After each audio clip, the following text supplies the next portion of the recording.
আসসালামু আলাইকুম রহমতুল্লাহি আবরাকাতু। প্রিয় দেশবাসী, আপনারা যারা আমার ভিডিওটি দেখতে শুরু করেছেন, আপনাদের সকলকে সর্বপ্রথম আমার অন্তরের অন্তঃস্থল থেকে সালাম জানাচ্ছি, শুভেচ্ছা জানাচ্ছি। সকলেই শুভেচ্ছা নেবেন, আমার সালাম গ্রহণ করবেন।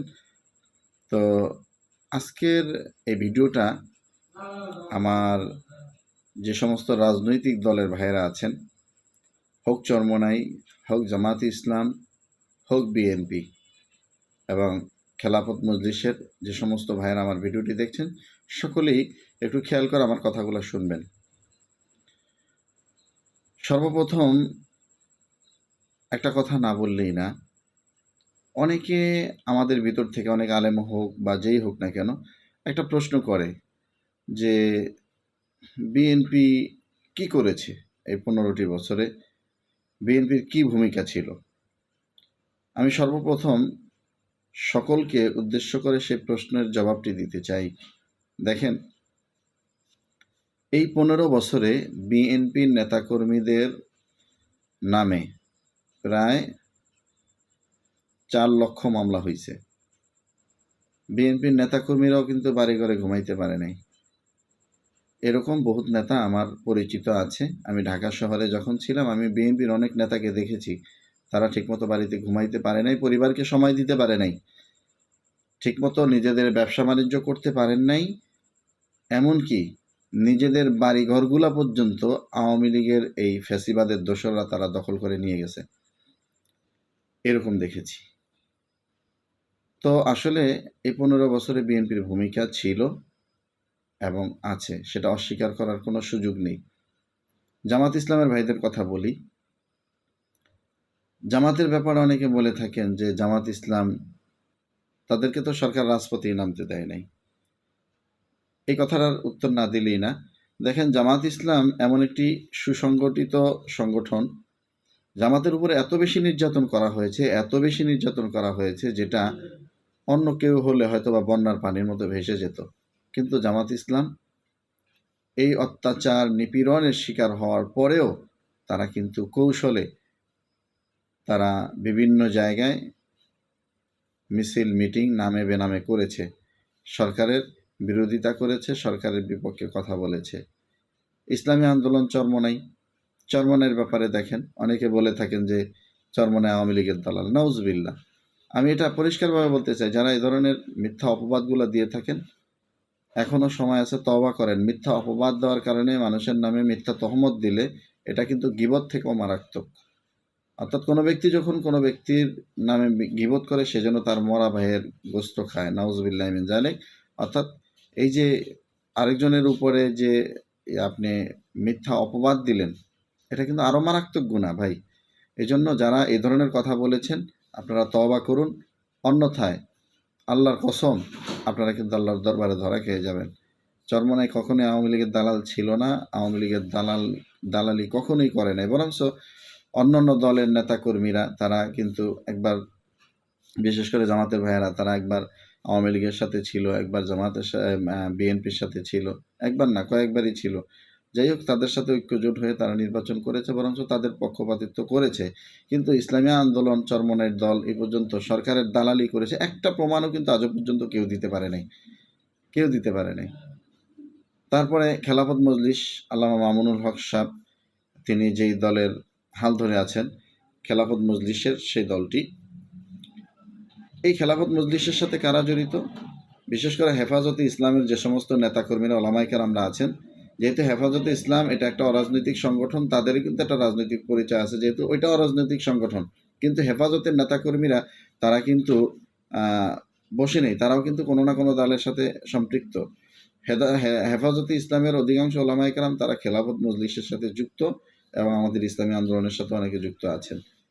তো খেলাফত মানে হেফাজতের নেতাকর্মীদের উপরে কি পরিমাণ অত্যাচার করা হয়েছে সেটা কিন্তু আপনারা দেখেছেন, এবং আল্লামা মামুনুল হক সাহেবের উপরে কিভাবে অত্যাচার করা হয়েছে। আসলে কি মামুনুল হক সাহেব, তাকে যে মামলায় গ্রেপ্তার করা হলো, যে মানিব্যাগ চুরির মামলা, মামুনুল হক সাহেব কি মানিব্যাগ চুরি করেছে?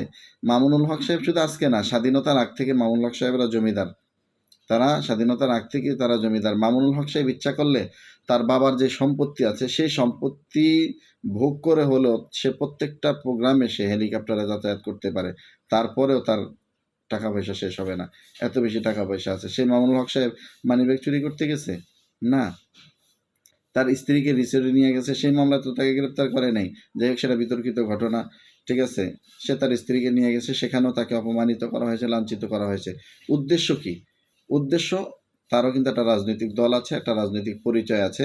অর্থাৎ এই ফ্যাসিস্ট সরকার শেখ হাসিনা যারাই তাদের বিরুদ্ধে রাজনীতি করেছে তাদের প্রত্যেককে অত্যাচারের শিকার হতে হয়েছে। ইসলামী আন্দোলনও অত্যাচারের শিকার হয়েছেন। সেটা অনেকেই আপনারা দেখেন নাই, সেটা না দেখার কারণে আপনারা চরমোনাইকে আওয়ামী লীগের দালাল বানিয়ে দিয়েছেন। কিভাবে দেখবেন শোনেন, আমি একটা কথা বলে থাকি সকলকে, যে দেখেন, চোখের কালো চশমা খুলে ফেলান, তাহলে দেখবেন যে সব ঠিক আছে। ঠিক আছে, সব ঠিক দেখবেন। চরমোনাইয়ের ব্যাপারে, চরমোনাইয়ের উপরে অনেক নির্যাতন করা হয়েছে। চরমোনাইয়ের অনেক নেতাকর্মীও জেলখানায় বন্দী ছিল। আমরা বিভিন্ন সময় আন্দোলন করেছি। চরমোনাইয়ের অনেক নেতাকর্মীরা, চরমোনাইয়ের অনেক ভক্তবৃন্দ যারা চরমোনাই পিসা হুজুরের ঘোষণার কারণে তারা রাজপথে নেমে গুলিবিদ্ধ হয়েছে, এরকম ঘটনাও আছে। অনেকে বলে থাকে চরমোনাই সেখানে কি করেছে। বা 5ই আগস্ট চরমোনাই পীর সাহেব কারফিউ ভেঙে সর্বপ্রথম তিনি গণভবনের দিকে রওনা করেছেন, এটা অনেকে অস্বীকার করতে চাচ্ছেন। তো আসলে বিষয়টা হলো, যে কথাটি আমি বলতেছিলাম, তাহলে প্রত্যেকটা রাজনৈতিক দল, বিশেষ করে বাংলাদেশে এখনো যারা টিকে আছে, প্রত্যেকটা রাজনৈতিক দলেরই কিন্তু ভাই অনেক বড় বড় ভূমিকা আছে। কারো মানে যেই কারো কাজকে আপনি ছোট করে দেখার সুযোগ নেই। বিএনপিও অনেক নির্যাতনের শিকার হয়েছে, চরমোনাইও নির্যাতনের শিকার হয়েছে, তারপরে জামাতের ভাইরা তো কোনো কথাই নেই, তারপরে হেফাজত বা খেলাফত মজলিস, তারাও অনেক নির্যাতনের শিকার হয়েছে। অর্থাৎ এক কথায় এই ফ্যাসিস্ট সরকার সকলের উপর অত্যাচার করেছে, নিপীড়ন করেছে। এখন কথা হলো কি, আমার মূল কথা যেটা ভাই, যেটা আমার মূল মেসেজ, সেটা হলো যে বিএনপি বুঝি না, জামাত চরমোনাই বুঝি না, হয়তো সবাই তো আর রাষ্ট্রপ্রধান হবে না, হয়তো বিএনপি সরকার গঠন করবে, নাহলে চরমোনাই করবে, না হলে জামাত ইসলাম করবে, না হলে খেলাফত মজলিস করবে, এ টু জেড। দেশের জনগণ যাকে ভোট দিয়ে নির্বাচিত করেন তিনি সংসদে যাবেন, এই কথাটা আমাদের প্রত্যেকের মনের ভিতরে গেঁথে নিতে হবে। যে বিএনপির যে সমস্ত ভাইয়েরা, বিশেষ করে মির্জা ফখরুল সাহেব, তার সেই কথার তীব্র নিন্দা জানাচ্ছি। তিনি বলছেন মৌলবাদী শক্তি কখনো ক্ষমতায় আসতে পারবে না। মির্জা ফখরুল সাহেবকে আমি বলবো যে আপনি কি আপনার দলকে মানুষের কাছে ছোট করলেন না? ইসলামিক দলগুলোর কাছে আপনার দলকে আপনি মানে ইসলামিক দল যেন আক্রমণ করে কথা বলতে পারে আপনার দলকে, আপনি কি সেই রাস্তাটি তৈরি করে দিলেন না? বিএনপি, আপনাদেরকে মনে রাখতে হবে, অতীতের আপনাদের মারাত্মক মারাত্মক ভুলের কারণে কিন্তু আজকে এত কিছু হয়ে গেল দীর্ঘ 16টা বছরের মধ্যে। কত মা তাদের সন্তান হারিয়েছে, বাবা তার সন্তানকে হারিয়েছে, অনেক মানুষ চক্ষু হারিয়েছে, হাত পা হারিয়েছে, অনেক মানুষ বোবা হয়ে গেছে, গুম হয়ে গেছে, পরিবার স্ত্রী তার স্বামীকে হারিয়েছে, অনেক কিছু হয়েছে। বিএনপির অনেক ভুল ছিল, বা সকলেরই ভুল কম বেশি থাকতে পারে, কিন্তু যত কিছুই বলেন, এখন আমরা একটা দেশের একটা অবস্থান, ভালো একটা অবস্থানে সকলে আছি। সকলকে উদ্দেশ্য করে বলবো, কেউ কাউকে আক্রমণ করে কথা বলবেন না। আপনি আপনার রাজনৈতিক কার্যক্রম আপনি আপনার মতো করে চালান, সমস্যা নাই। জামাত ইসলাম জামাতুল ইসলামের মতো করে দল গোছাক, সমস্যা নাই। চরমোনাইয়ের মতো করে দল গোছাক। হেফাজত ইসলাম বা খেলাফত মজলিস তাদের মতো করে দল গোছাক।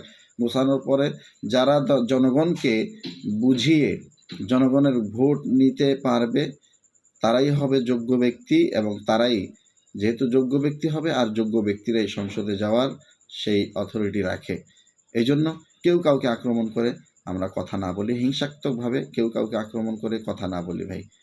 আমার কথাগুলা, এই যে কথাগুলো বলার উদ্দেশ্য, পূর্বের যে কথাগুলো বললাম, এই কথাগুলো বলার উদ্দেশ্যই হলো এটা, যে আমরা বিএনপির ভাইয়েরা আমাদের ভাই, জামাতের ভাইয়েরা আমাদের ভাই, চরমোনার ভাইয়েরা আমাদের ভাই, খেলাফত মজলিস বা হেফাজতের কওমি ওলামায়ে কেরাম আমাদের ভাই। অর্থাৎ কাউকে আমরা ফেলে দিতে পারবো না। একটা কথা আছে, বন্ধু তোমার পা কেটে গেলে ব্যথা হয় কেন বুকে, বন্ধু তোমার ভাই মরে গেলে তুমি কাঁদো কোন শোকে। বলবো বন্ধু পাগল তুমি, বোঝো না কি এসব কথা, যে কোনো অঙ্গে লাগলে আঘাত সর্ব অঙ্গে ব্যথা। অতএব এই কবিতাটি থেকে আমাদেরকে শিক্ষা নিতে হবে। আমরা সকলেই মুসলমান, একজন আরেকজনের আয়না স্বরূপ এজন্য আমরা কেউ কাউকে আক্রমণ করে কথা বলবো না। আমরা দেশের স্বার্থে, জনগণের স্বার্থে আমরা সকলেই ঐক্যবদ্ধ হয়ে কাজ করব এবং প্রত্যেকের রাজনৈতিক